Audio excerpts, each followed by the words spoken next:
Assalamualaikum warahmatullahi wabarakatuh. Perkenalkan, nama saya Dinda Amara Saya Noval Milasrini. dari kelas 10 MIPA unggulan 4.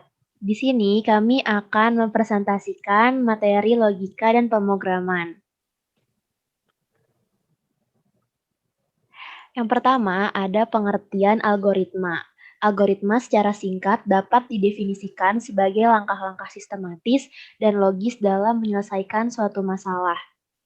Dengan konsep algoritma, maka suatu permasalahan harus diselesaikan secara sistematis, logis, dan bisa diuji benar atau salahnya. Karena algoritma adalah sebuah konsep, maka tentu setiap orang bisa mempunyai algoritma yang berbeda-beda terhadap masalah yang sama. Contohnya ada suatu permasalahan X dan solusinya adalah Y. Maka tiap orang bisa mendapatkan Y dengan algoritma mereka masing-masing, tidak harus sama, akan tetapi dapat menghasilkan output yang sama, yaitu Y. Jadi maksudnya walaupun caranya beda-beda, tapi tetap menghasilkan hasil yang sama.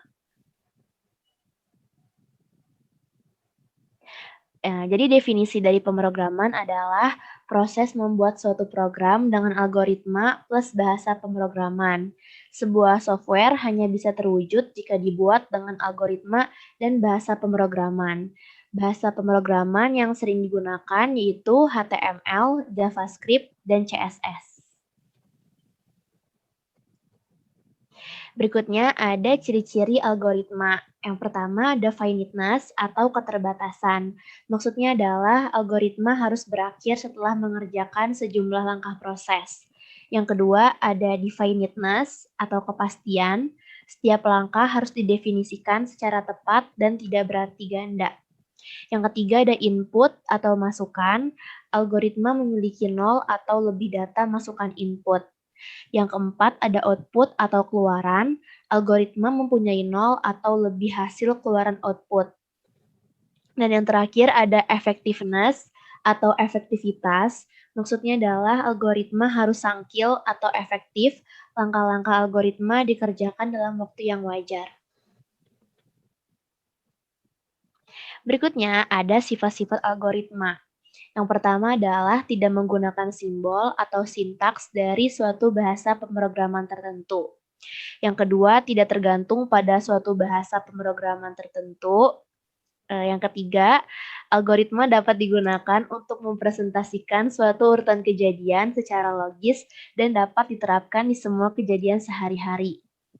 Dan yang terakhir, notasi-notasinya dapat digunakan untuk seluruh bahasa manapun. Jadi bisa dipakai untuk seluruh bahasa pemrograman manapun.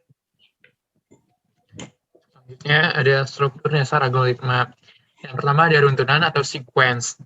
Tiap instruksi dikerjakan secara berurutan sesuai dengan urutan penulisannya, yakni sebuah instruksi yang dilaksanakan setelah instruksi sebelumnya selesai dikerjakan. Jadi dalam menuliskan algoritma tidak boleh loncat-loncat, tidak harus berurut. Yang kedua ada pemilihan atau selection. Pemilihan yaitu instruksi yang dikerjakan dengan kondisi tertentu. Kondisi adalah persyaratan yang dapat bernilai benar atau salah. Yang ketiga ada pengulangan atau repetition. Pengulangan merupakan kegiatan mengerjakan sebuah atau sejumlah aksi yang sama sebanyak sejumlah yang ditentukan atau sesuai dengan kondisi yang diinginkan. Selanjutnya ini ada contoh-contoh notasi penulisan algoritma. Yang pertama ada kalimat deskriptif. Notasi penulisan algoritma dengan menggunakan bahasa deskriptif biasa juga disebut dengan notasi alami.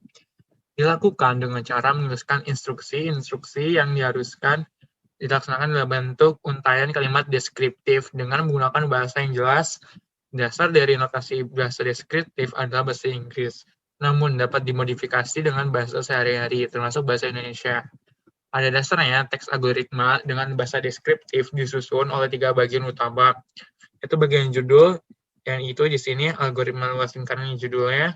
Yang kedua ada bagian deklarasi atau bagian-bagian variabel. Yang ketiga ada bagian deskripsi. Ini untuk menjalankan programnya atau menuliskan programnya. Yang kedua ada pseudocode. Pseudocode adalah cara penulisan algoritma yang menyerupai bahasa pemrograman tingkat tinggi. Pseudocode merupakan bahasa yang hampir menyerupai bahasa pemrograman. Biasanya pseudocode merupakan bahasa yang mudah dipahami secara universal dan juga lebih ringkas daripada algoritma. Dalam pseudocode, tidak ada sintaks standar yang resmi. Karena itu, pseudocode ini dapat diterapkan dalam berbagai bahasa pemrograman. Disarankan untuk menggunakan keyword yang umum digunakan seperti if, then, else, while, do, repeat, for, dan lainnya. Nah, di sini ada contoh pseudocode. Salah satu bahasa pemrograman dari pseudocode adalah PHP. Yang ketiga, atau yang terakhir ada flowchart.